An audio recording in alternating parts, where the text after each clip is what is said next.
If you work in quality control at a candy factory, you know strict safety regulations come with the job. It's why you partner with Grainger. Grainger helps you find the high-quality and compliant products your business needs to inspect, detect, and help correct issues. And the sweetest part is, everyone gets a product that's as safe to eat as it is delicious.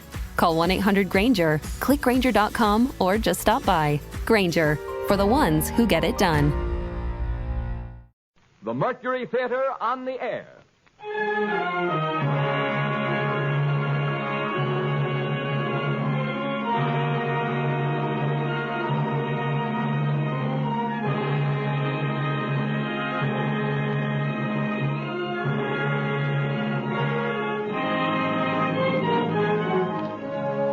The Columbia Broadcasting System takes pride in bringing you Orson Welles and the Mercury Theatre on the air in another broadcast of the unique series which signalizes radio's first presentation of a complete theatrical producing company. For these programs, the regular member stations of the Columbia Broadcasting System are joined by the coast-to-coast network of the Canadian Broadcasting Corporation. Tonight, the Mercury Theatre turns to another of the great narratives and adventure stories of the world of literature, The Count of Monte Cristo by Alexandre Dumas. And here again is the director, the star, and producer of these broadcasts, Orson Welles. Good evening, ladies and gentlemen. There is no reasonable explanation of Alexandre Dumas. He was a rich man. We note with interest that he went bankrupt in the theater. He was a revolutionary. His grandfather was a marquis. His grandmother was a negress. He was born as Napoleon became emperor. He died in poverty as the Germans marched into France. He wrote The Count of Monte Cristo as a newspaper serial, and shortly after the last installment, a ball and a bullfight were organized for him in Seville, and finally in Algiers, the customs men let his baggage through without examination. Such things don't and can't happen today, but then, neither does Alexandre Dumas himself, the wildest romance of a man who could and did openly maintain at 70 numerous establishments, and a literary factory as well, whose quantitative output is equaled in the arts only by Rubens' studio. There's a good story about what Dumas père told Dumas fils. Father, said the inventor of Camille, I have just read your latest book. Have you, my son, said Dumas père. What's it about? I am not sure I have. It is no secret and no shame either that the Chateau Monte Cristo was haunted by many ghostwriters, and that its owner signed his name to more books than anyone could ever write. It is not expected of Pharaoh that he build with his own hands his own pyramids, and the mere blueprint of one Dumas plot is an airtight alibi for a whole career. Of all these, out of question, the most gloriously complex, possibly the most impossible, a mathematical miracle, as perfect as watchworks and as big as Pittsburgh. Among hundreds, one Dumas plot persists as the most ingenious tall story ever perpetrated by the mind of man.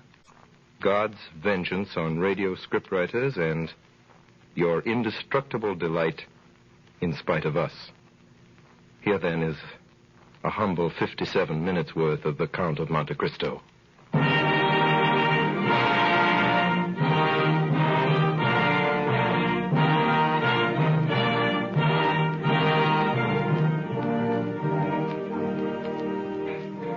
In the year 1815, I, Edmond Dantes, was first mate of the Pharaoh, bound for Marseille from Smyrna, Trieste, and Naples. The day we left Naples, the captain was attacked by a fever and died within 3 days. On the 28th day of September, we sighted the coast of France. Some hours later, we rounded the Chateau D'If and entered Marseille harbor. Monsieur Morel, the owner, came abroad. Good day, Monsieur Morel.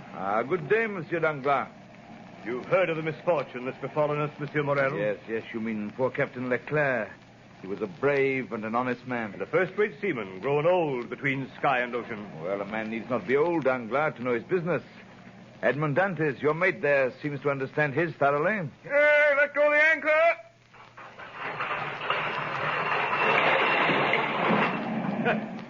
You see, he fancies himself captain already. And so, in fact, he is. Monsieur Morel, I'm at your service. You called me, I think. Yes, Dantes. I'm told you stopped a day and a half at the Isle of Elba. Why? I don't know, sir. You don't know? No, sir. It was to fulfill a last instruction of Captain Leclerc when he was dying.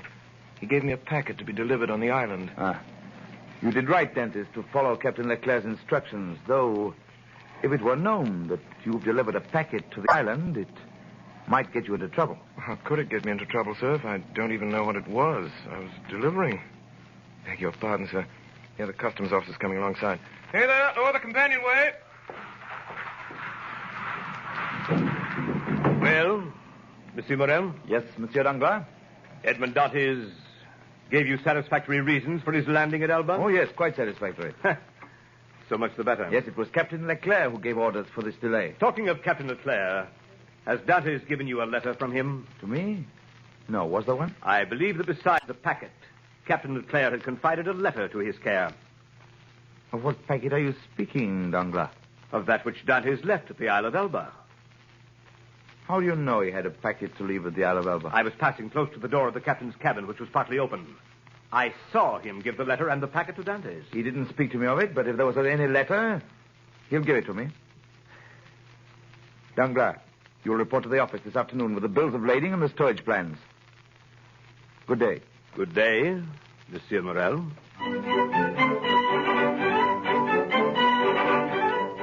It's a wonderful thing to be home again after 3 months at sea. To see the places you've grown up in as a boy and the streets full of people. I found my father in the little dark room where he lived on the 4th floor of a house in the Rue du Noyer. Father. Oh, Edmond. Father. What is it? Are you ill? Father, what's wrong with you? No, my boy, my son, no, but I didn't expect you and the joy and surprise of seeing you so suddenly. Father, listen to me. I'm to be captain at 20, a captain with 3,000 francs pay and a share in the profits. Isn't that more than I could have hoped for? Yes, dear boy. Much more than we could have expected. Smart young dog, your son, eh, Dantes? In the doorway stood our neighbor, the tailor, Caderousse. Captain, eh? I know someone below the church of Saint Michel who won't be sorry to hear about this, eh, Dantes? Mercedes? That's who he means, Father. And now that I know your will, your consent, I'll go to her. Oh, go, dear boy, and heaven bless you in a wife, as it blessed me. In a wife? How fast you go, Father Dantes. She isn't his wife yet, as far as I know. She soon will be. Yes, but you were wise to return when you did, my boy. Well, Caderousse, what do you mean by that? Oh, I don't mean anything in particular. Mercedes is a very fine girl, and fine girls never lack suitors. There's one in particular, a cousin of hers, I think he is. Fernand Mondego. I've even heard it What's said... that? Oh, don't worry, my boy. Now that you're captain, who could refuse You mean to say that if I were not a captain... I didn't say that, my boy. I didn't say that. No offense meant, my boy. No offense.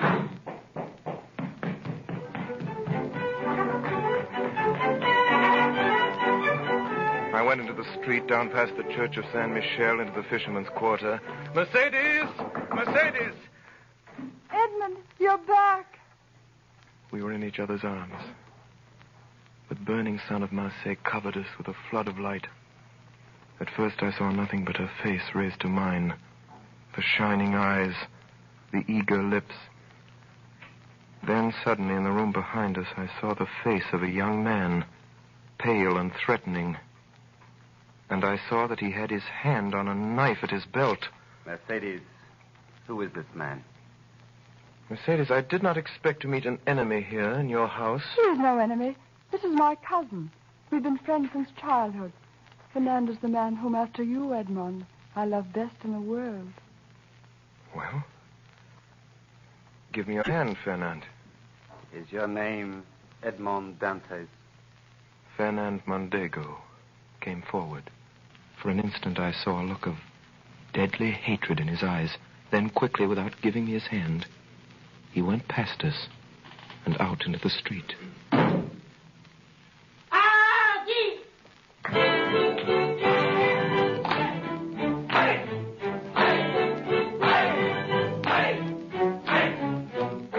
betrothal feast is a gay affair in the South. Monsieur Morel removed every difficulty. The papers were soon drawn up. The arrangements were simple.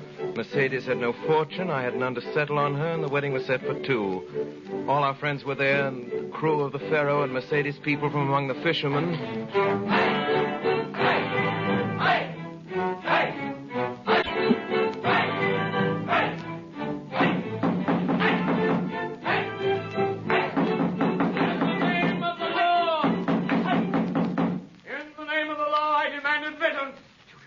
What did he say? The law.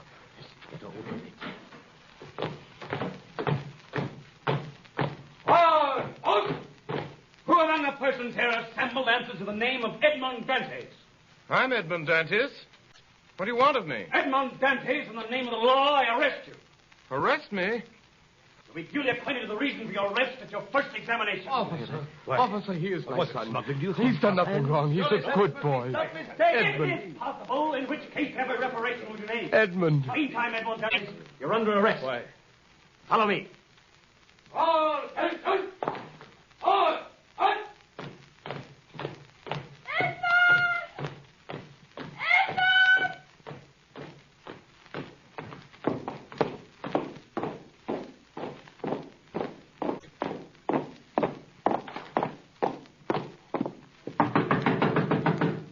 Come in.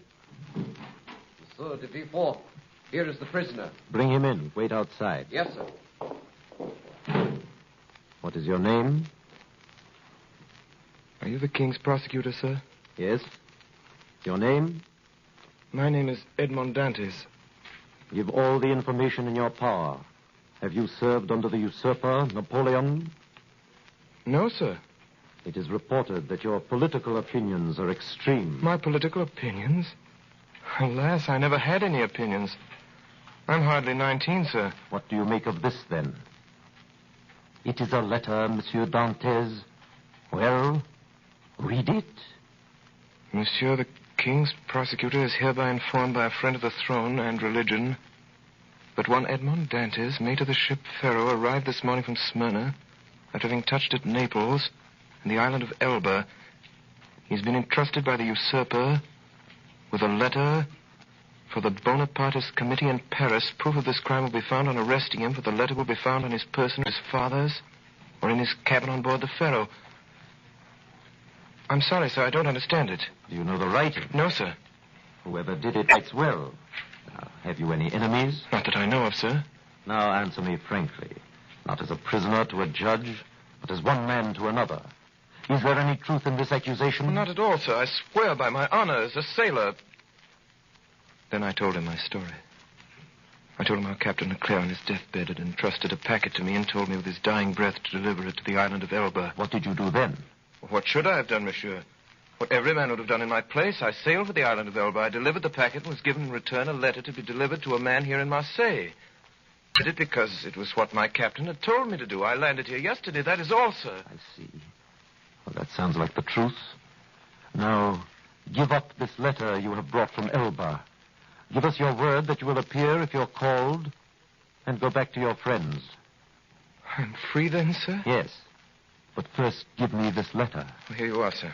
Very well. By the way, to whom were you to deliver this letter? To Francois Noirtier of this city. Francois Noirtier? Yes, sir. Why, do you know this man?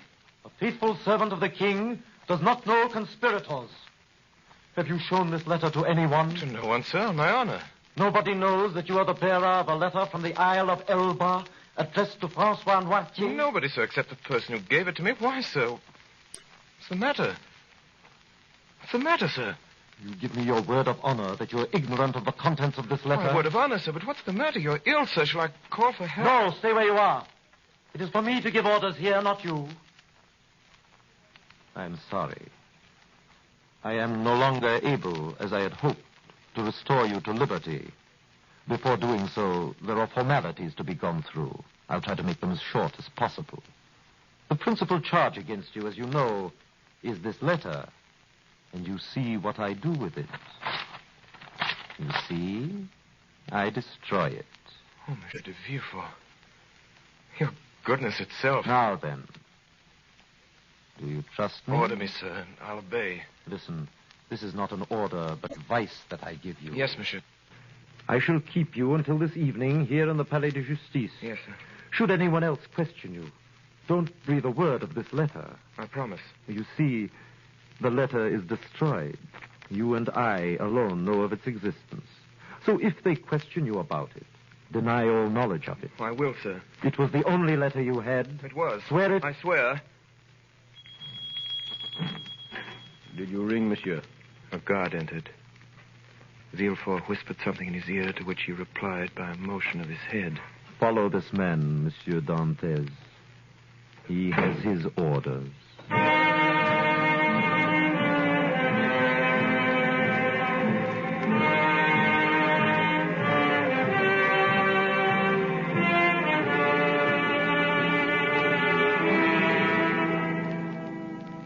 I was taken to a cell. Presently it grew dark. Hours later, I heard steps coming along the corridor. By the torches they carried, I saw the glittering sabers and carbines of 4 gendarmes. Edmond Dantes? Have you come to fetch me? Yes.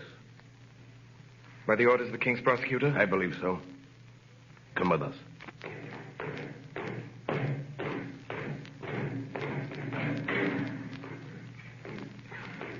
Is this carriage for me? It is for you.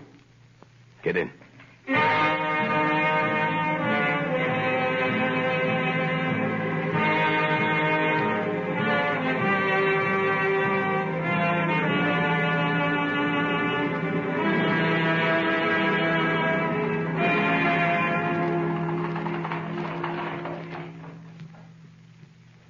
Get on board.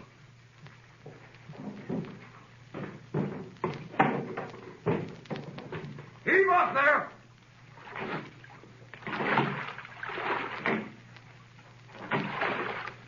I sat in the stern sheets with a guard on each side of me in the little boat.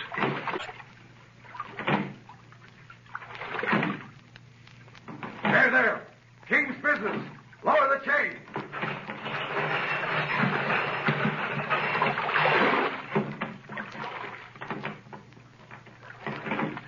The chain that closes the mouth of the port at night was lowered. Soon we were outside the harbor. My first feeling was one of joy at breathing the fine sea air again, then of sadness as I saw the lights of La Reserve away to the left of me and heard the sound of voices and music coming through the open windows.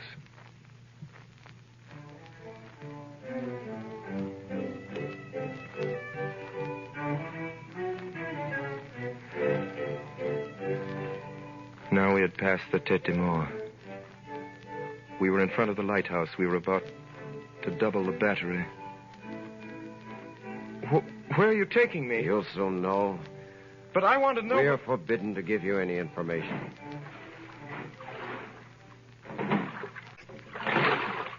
Now we had left the Isle Rotoneau where the lighthouses stood, and we were going past the fisherman's quarter. A few lights were visible from the water.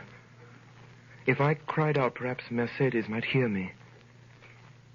I remained silent, my eyes fixed on the lights. The boat went on, and presently a rising ground hid the lights. Then I saw that we were out to sea. Comrades! For the love of God, tell me where we're going. You're a native of Marseille and a sailor, and yet you don't know where you're going? I've no idea. Well, unless you're blind or have never been outside the harbor, you must know. No. Look around you. Then suddenly, within 100 yards of me tonight, I saw a dark, frowning rock with a tower on it, like a great black scaffold. The Chateau D'If. Quite right, my friend. The Chateau D'If. Help! Help! Let me go! Help! Help! Help! I'm innocent! I'm innocent! I'm innocent! I'm innocent!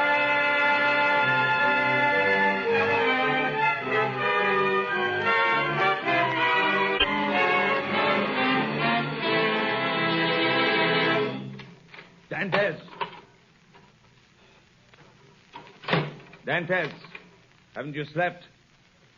I don't know. Are you hungry? I don't know. Do you want anything? I want to see the governor. The governor. I want to see the... I'm innocent. I'm innocent.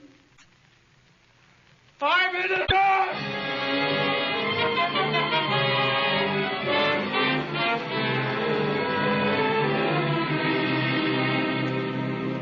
Another day. Another eternity. I threw out my food onto the floor. I walked around the narrow cell like a wild beast in its cage. I tore up the straw of my mattress. Dantes!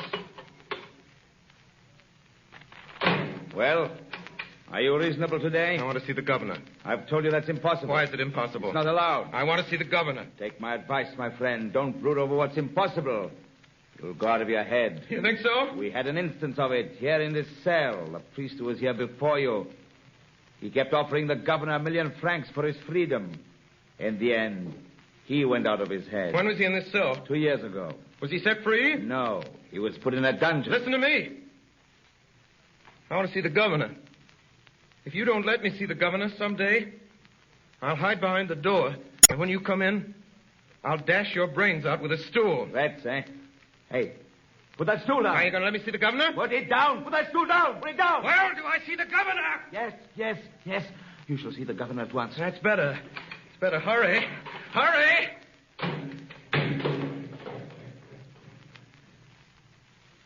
Presently, the jailer returned with 4 soldiers.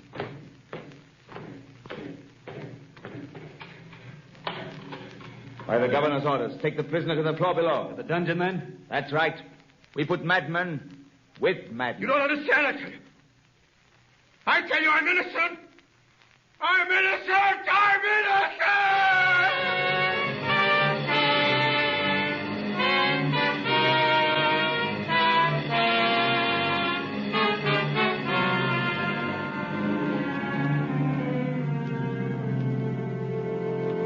Months went by underground, foul, humid, and dark.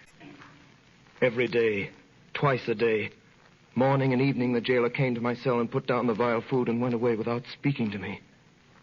My hair and nails had grown long, and my skin was white as a leopard. I'd been proud the first months. Now I began to beg. I begged to be moved from this dungeon to another. I begged to be allowed to walk about. I begged for books. Nothing was granted. I spoke to the jailer when he brought me my food. He rarely answered me. But to speak to a man, even though mute, was something. I tried to speak when alone, but the sound of my own voice terrified me. After what must have been 3 or 4 years, the governor of the Chateau D'If was transferred. The new man never troubled to learn my name. I was no longer Edmond Dantes. It was number 34. I took to praying, but not as men pray in prosperity. In my prayers, I laid out every action of my life before the Almighty. Still, I remained a prisoner. Then a deep gloom took possession of me, and then furious rage and savage thoughts of revenge. And wildly, I dashed myself against the walls of my prison. I tore at my own flesh with my nails, and then in the end, I began to think of dying. I swore that I would starve myself to death, so every morning and every evening I threw out through the small grated window all the food the jailer brought me, every bit of it, at first gaily and then thoughtfully, and then with regret. I held the plate in my hand for an hour at a time, gazing at the morsel of bad meat, of tainted fish, of black and moldy bread. Then I remembered my oath and threw the dish away. One day, I found I had not sufficient force to throw my supper out of the window. The next morning, I could hardly see or hear. I knew I was dying. The day went by. I felt a sort of stupor creeping over me. The gnawing pain at my stomach had ceased. My thirst had abated. When I closed my eyes, I saw myriads of lights dancing before them. I was on the edge of that mysterious country called death.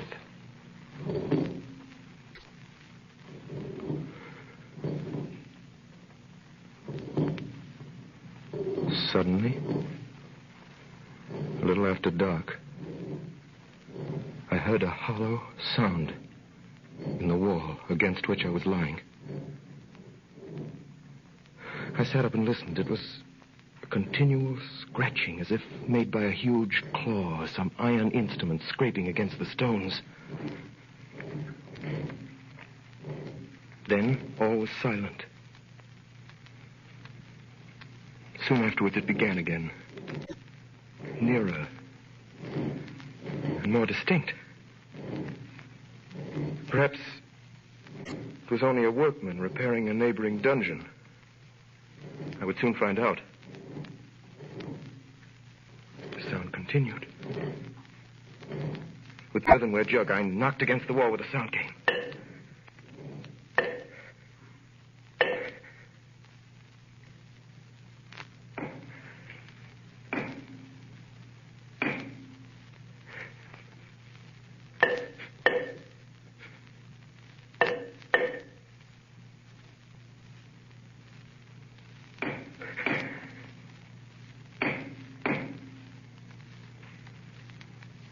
Then, the sound stopped. The night passed in complete silence. I never closed my eyes. 3 days passed. 3 long days. And never a sound. At last, on the 4th evening, whoever it was quite close to me now. I wanted desperately to help him. But I had nothing, no knife or sharp instrument. I smashed my earthenware jug. That night I moved my bed out from the wall and started to scrape the plaster with a piece from my broken jug. Soon the fragments of plaster began to fall away. In 3 days I uncovered a large stone. The next day about noon the stone began to move. Oh, my God, don't fail me now. My God. Talks of God in this place. Speak again. In the name of heaven. Speak. Who are you? A prisoner. Of what country? A Frenchman. Your name? Edmond Dantes. How long have you been here? Since the 28th day of February, 1815. Your crime? I'm innocent. And you? Who are you?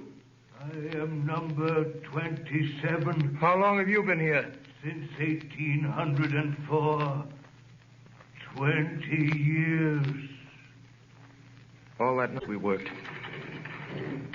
Then, just before dawn, a portion of the floor in my cell gave away. And from the bottom of this passage, the depth of which it was impossible to measure, appeared the head, then the shoulders, and lastly the body of a man.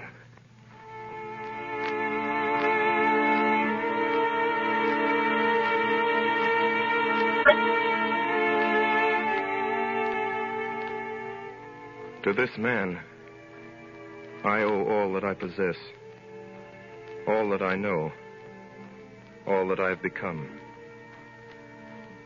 In the prison, he was known as the Mad Priest. I never learned his name.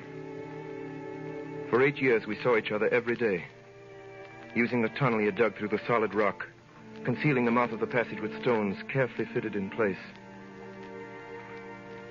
By the sundial he had traced on the wall of his cell, we knew the hours of the guard's visit. The rest of the day we were together. He had been a great scholar in his day, and all that he knew, he taught me with infinite loving patience. Day after day, year after year. Then, one morning when I went down, I found him standing in the middle of his cell. Pale as death. Quick, Dantes, quick. Listen to what I have to say. What is it, Father? Tell me, I beseech you. What's the matter? I am dying. Help me to my bed. See, half my body is paralyzed already. Here, Father. Thank you, my son. Now listen to me. All is over with me. This night or tomorrow, I shall be dead. But, Father... I know the illness. There is no hope. and I shall never leave this place now. Before I die, there's something I want to give you. In his hand, he held a morsel of paper tightly rolled together. A half-burned paper on which were some lines of Gothic character, traced with a peculiar kind of ink. This paper, my child, is my treasure. From this day forth, it belongs to you. Your treasure? Oh, yes. I know what's passing through your mind at this moment. Even now, you, like all the others. But be assured, my child, I am not mad. This treasure exists. Read what it says. This treasure, which may amount to declared April 14. You see? I see nothing but broken lines and unconnected words. Yes. To you who read them for the first time. But to me, who have grown pale over them by many nights' study, who have reconstructed every phrase, completed every thought. Have you ever heard of the great Spada treasure? I've heard sailors talk of it, yes. For years, I worked for the house of Spada. That paper you have is what is left of the will of Cardinal Spada, murdered by Roderick Borgia. Now, take this and put the two pieces together and read. The 25th day of April, 1498, being invited to dine by His Holiness Alexander VI, and fearing for my life, I declare to my nephew Guido Spada, my sole heir, that I have buried in a place he knows, in the caves of the island of Monte Cristo, all I possessed of ingots, gold, money, jewels, and diamonds, which treasure may amount to nearly 2 million of Roman crowns, which you will find in the farthest angle of the island cave. And this treasure I bequeath and leave entire to him as my sole heir, Rodrigo Spada. 10 million crowns. Yes, 100 million francs of our money. Think of the good a man could do in the world with 100 million francs. Yes. And now, I am dying. With my dying breath, I leave this treasure to you. Pray God you'll be more fortunate than I. But I have no right to it, sir. You are my son, Dantes. You are the child that God sent to console me in my captivity.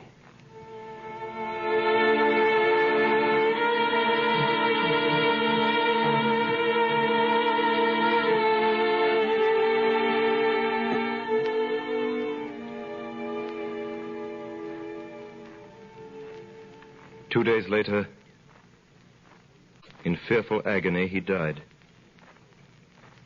I closed his eyes and laid him out to rest as well as I could.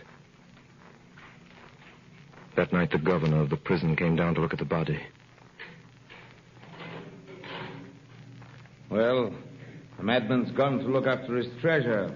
With all his millions, he hasn't enough to pay for a shroud, eh? Is the iron heated? Yes, sir. Apply it to the soles of his feet. From where I stood in the secret passage, I could smell the sickening odor of burnt flesh. He's dead, all right. Poor devil. He was a priest. Get him the newest sack you can... What time shall we bury him, sir? The usual. When the cell was empty again, I went in. On the bed at full length, and faintly lighted by the light of a single candle, was visible a sack of coarse cloth. In it was stretched a long and stiffened form. I unlaced the sack, drew the corpse out, and carried it through the tunnel to my cell. I laid it on my bed, turned the head to the wall, and covered it with a sheet. For the last time, I kissed the ice-cold brow. Then I went back to the dead man's cell. There's a job I can do now. Right you are. Cold as the devil up there in that clearing. I could hear steps in the passage as the guards came down with a stretcher. Quickly, I laced up the sack around my body. I lay stiff, hoping they would not hear the beating of my heart. Here we go.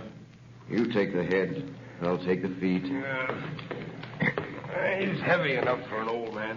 They say every year adds half a pound to the bones. Forward march. Careful now. Steady, while I open this door. Lord, it's cold up here. Yeah, pleasant morning for a dip in the ocean. A bit chilly, I'd say. Have you got the weight? Here it is. Tie it on, round his feet. That's right. Tight. See if you can do it any tighter. Yeah, that's all right. That'll sink him. All right, now. Are you ready? 1, 2. Hey, wait a minute. Get nearer the edge. The last one was mashed on a rock. We got the blame for it. All right, then. Come on, I'm freezing again. Ready? Let's go. 1, 2, 3.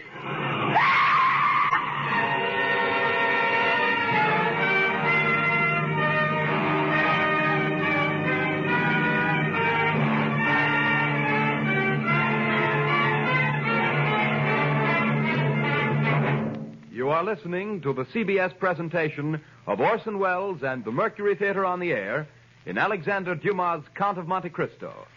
The performance will continue in just a moment. This is the Columbia Broadcasting System. We continue now with the Count of Monte Cristo, starring Orson Welles with the Mercury Theatre on the Air. In September 1834, there arrived in Marseille a man of about 38 or 40, of a pallor that was almost livid. He gave the impression of a man who had been enclosed for a long time in a tomb. Soon after landing, he inquired for a man by the name of Dantes. And hearing that he'd been dead for the past 14 years, he asked for a tailor called Caderousse. Are you Gaspard Caderousse? I am. Let's go inside, my friend. I have to talk to you. Well, what is it? Monsieur Caderousse, in the year 1814 or 15, did you know a young sailor by the name of Dantes? Dantes? Yes. Why do you ask? Is he alive? No, he died in prison. Died, eh? What did he die of? What do young, strong men usually die of in prison? He died of sorrow and a broken heart. And before he died, he begged me to clear his name. He gave me the names of the people here in Marseille who had been his friends. There are 3, he said, besides my father and the girl I was betrothed to. One of them is Caderousse. He said that? The second is Danglars. Danglars? The third is Fernand Mondego. Mondego? You know these men? Know them? Where in heaven's name have you been, my friend? There isn't a man in France who doesn't know them. Danglars is a millionaire, has a banking house of his own.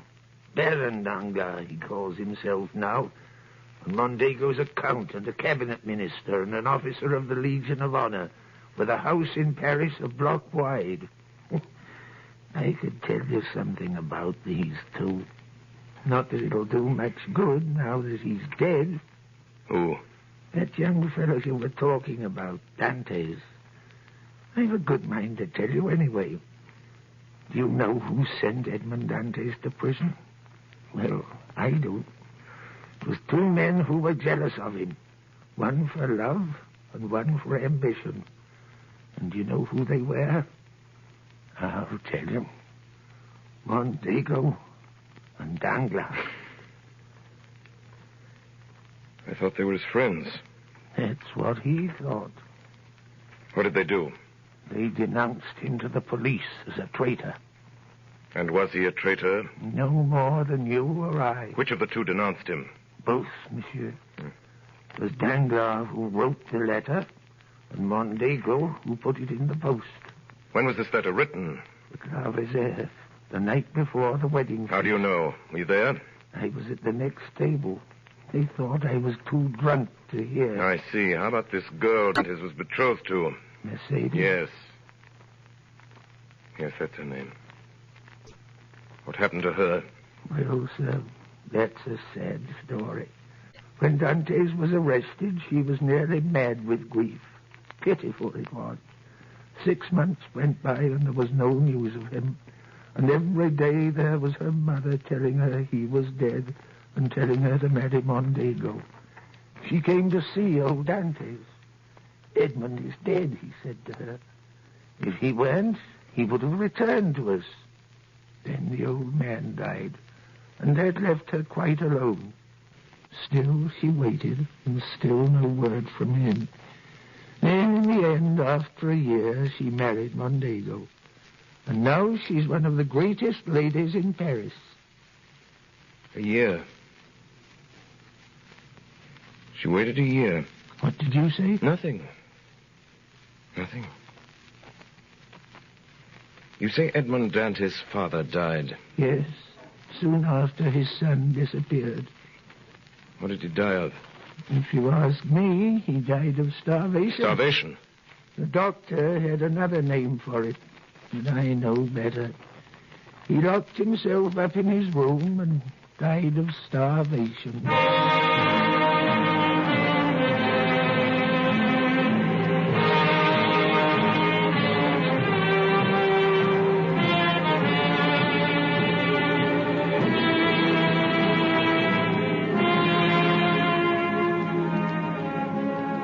Later that day, the stranger appeared at the Palais de Justice and asked to see the prison records for the year 1815. He obtained permission to go through the case of a certain Edmond Dantes, imprisoned that year and subsequently reported as dead. He found everything arranged in due order: the denunciation, examination, and the magistrate's marginal notes. He read the examination and noted with surprise that the name of Francois Noirtier, to whom the fatal letter had been addressed, never once appeared in it. There was a notation in the margin which read as follows: Edmond Dantes, an inveterate criminal, to be kept in complete solitary confinement and to be strictly watched and guarded. It was signed de Villefort. Below, in another hand, was written, prisoner killed while attempting to escape. That night, the stranger left Marseille, going north.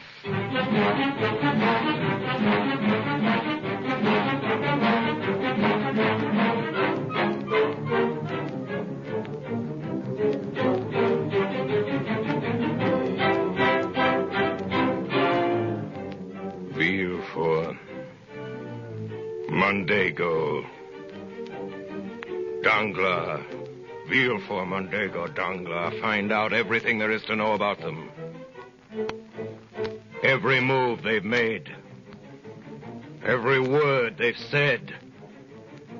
Every line they've written. Yes, sir. Find out about their homes, their wives, their children, their friends. Yes, sir.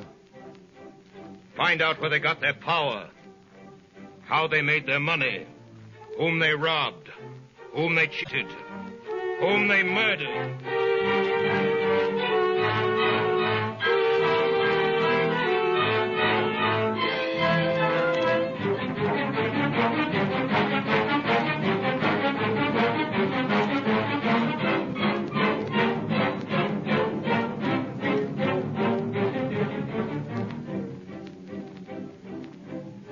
One day in November, Baron Danglars, head of the banking house of that name, received a visit from a new client. Monsieur le Baron Danglars. I have the honor of addressing the Count of Monte Cristo. You have, sir. Have you been in Paris long, sir? Since this morning. I have a letter here, sir, from the firm of Thompson and French in Rome. A letter of credit in your name. Good.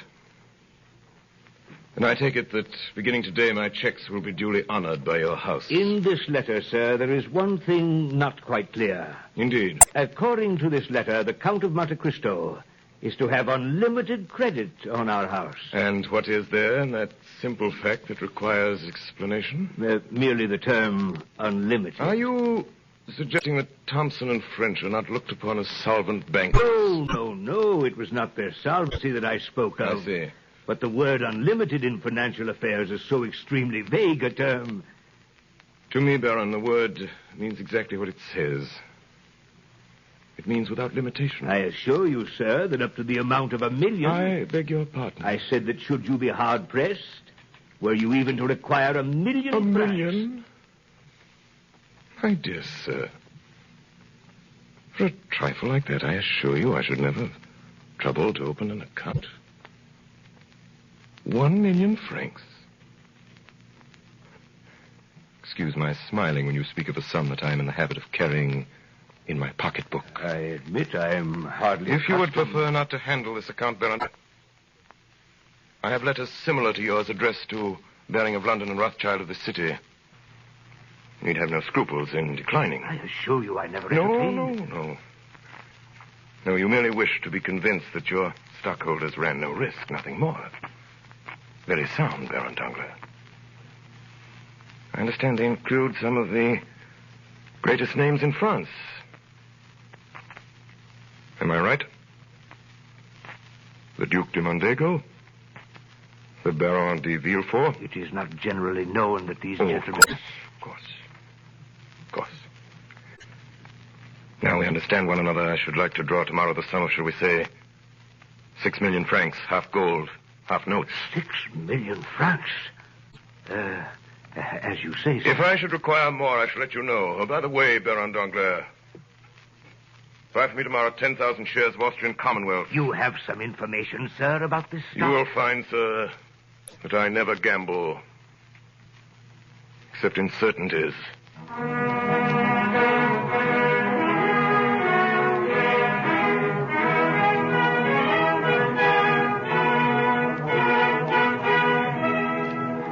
Rarely has Paris been more intrigued than it was that winter by the mysterious Count of Monte Cristo. Of his title, nothing was known, save that he derived it from a small, uninhabited island off the coast of Corsica. The source of his fortune was equally obscure, yet his wealth seemed inexhaustible. The paintings in his house in the Champs-Élysées were valued at 3 million francs, and it was known that for his carriage wheels alone he had paid 1 million francs, yet far from diminishing.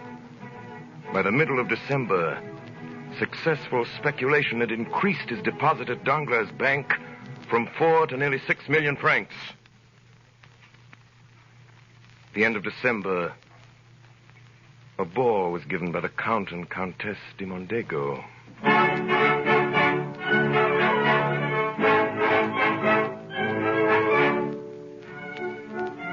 Monsieur et Madame de Naville, Monsieur le Baron de Villefort, Monsieur et Madame de Meller, Monsieur le Comte de Monte Cristo. Mercedes, may I present the most talked of man in Paris, the Count of Monte Cristo, Countess de Mondego. I am deeply honored. What is it, Mercedes? What is it? Are you ill? It's nothing, Fernand. Perhaps the heat of this room. It was kind of you to come, sir. Will you give me your arm, Count de Monte Cristo? I am honored, madame.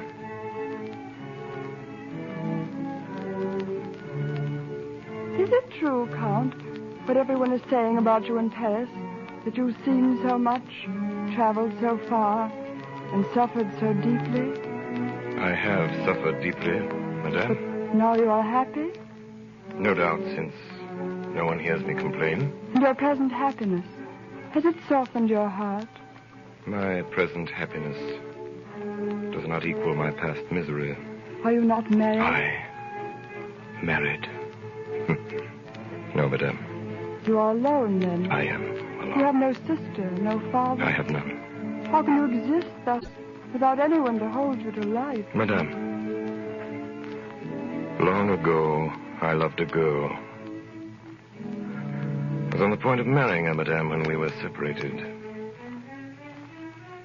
I thought she loved me well enough to wait for me, and even to remain faithful to my grave. When I returned, she was married. Perhaps my heart was weaker than that of most, and I suffered more than they would have in my place. That's all, madame. And you've still preserved this love in your heart. It is true, one can love only once. Did you ever see her again? Never. And you have forgiven her for all she has made you suffer? Yes, I have forgiven her. But only her? Do you still hate those who separated you? Do you still want to punish them? They will be punished, madame. But it is not I who will punish them. It is their own past.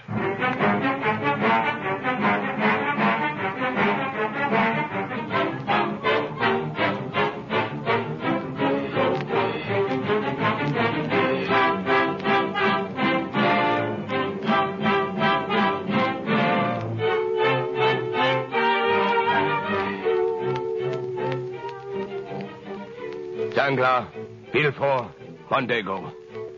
What have you found out about these men? Danglars. Danglars, native of Marseille.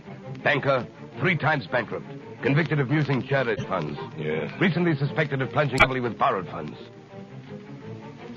Villefort. Villefort, native of Marseille. Formerly King's agent in that city, where he acted as Bonaparte's spy under the name of Francois Noirtier. Noirtier. Known to accept bribes. At present, Prosecutor General at King's Court. Said to speculate heavily with Danglars' bank. Mondego. Mondego, native of Marseille. Dismissed from naval service for theft. Tried for murder, 1816. Deserted French army, 1824. 1828, betrayed Ali Pasha to Turks for 2 million piastres. Believed involved heavy losses Danglars' bank.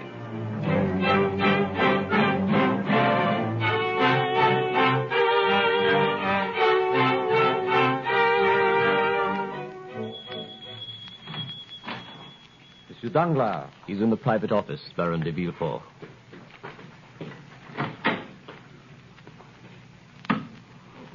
Good morning, Villefort. Hello, Mondego. You're late, Villefort. What is Danglars? You sent for me in court. I hope it's something good this time. We need it. Just arrived, a private message to the Count of Monte Cristo from Thompson and French, Rome. They've never been wrong yet. Does he know you intercept his messages, Danglars? Who cares? What does it say? Read it. Secret treaty signed tonight. Anglo-Italian due sharp rise. Buy all available shares, Thompson and French. Well? We are going to buy. Danglars, I'm worried. Everything you've touched has gone wrong lately. Those Belgian bonds, we lost 500,000 on them. Whose fault was that? On whose information? Can I have Danglars if the government changes its mind? Gentlemen. Our situation is desperate. We've got to plunge. Things have been going badly lately. We have no choice. If it weren't for Monte Cristo's deposits, we'd been bankrupt 3 weeks ago. If that money should be called today or tomorrow or the next day, this bank is ruined. Danglars, I don't see what that has to do with us. Oh, you don't you? If I go, you go. Make no mistake about that. Gentlemen. What do you propose to do about it, Danglars? It's our only chance to get out. I propose to buy every share of Anglo-Italian that comes into this market. With what? You forget, gentlemen. The Count of Monte Cristo has 6 million francs deposited in this bank. And what about this message? Does Monte Cristo get to see it? This message, gentlemen, was lost in transmission.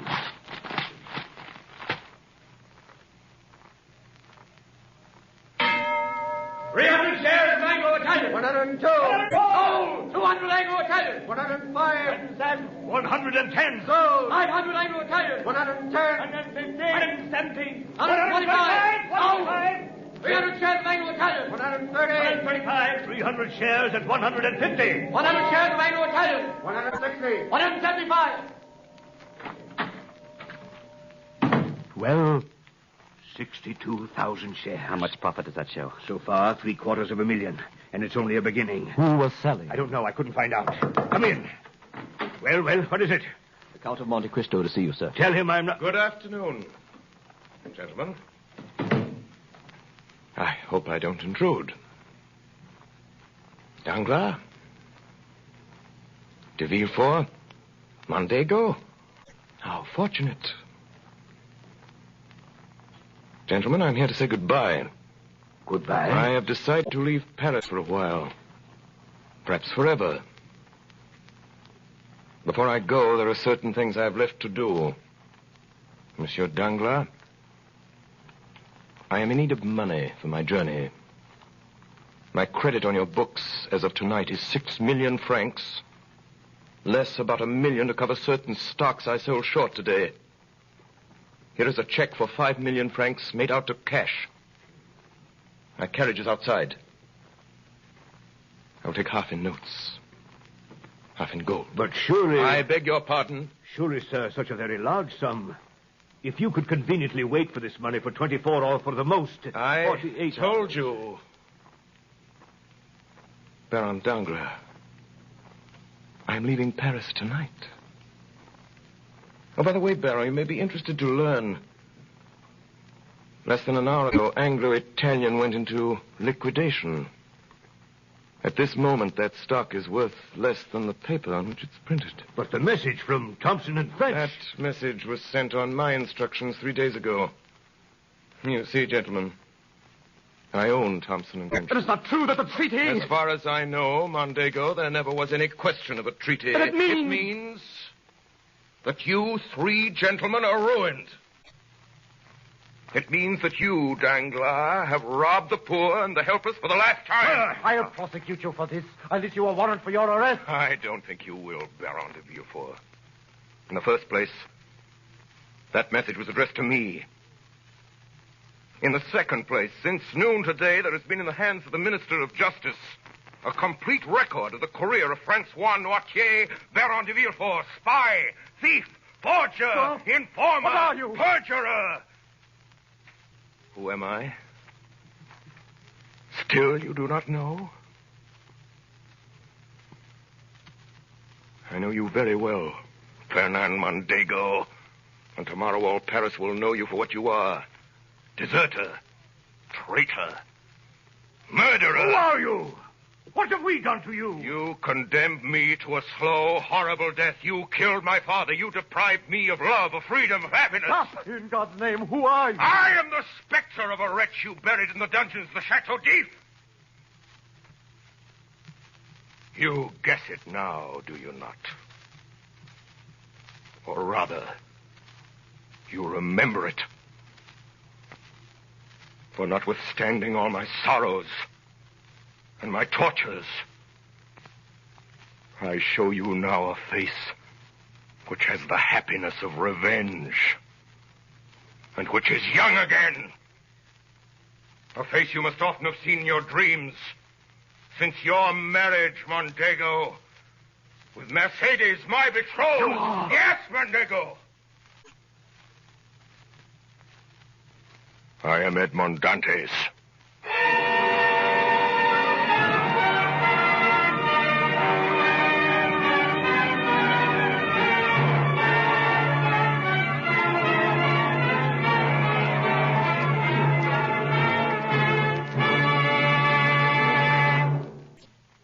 Tonight, the Columbia Broadcasting System, through its affiliated stations coast to coast and the network of the Canadian Broadcasting Corporation, has brought you a performance of Alexandre Dumas' great adventure story, The Count of Monte Cristo, as dramatized in the first-person singular by Orson Welles and played by the Mercury Theatre on the air.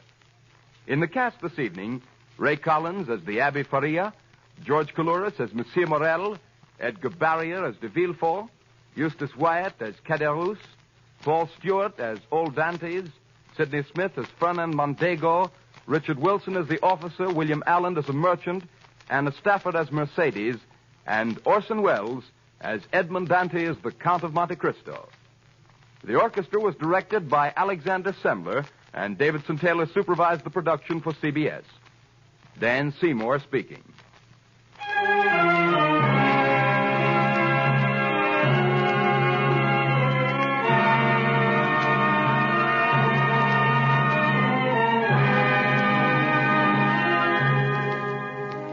Next week at this same time, another great narrative brought to life by Orson Welles and the Mercury Theatre on the air. The Man Who Was Thursday by G.K. Chesterton. This is the Columbia Broadcasting System.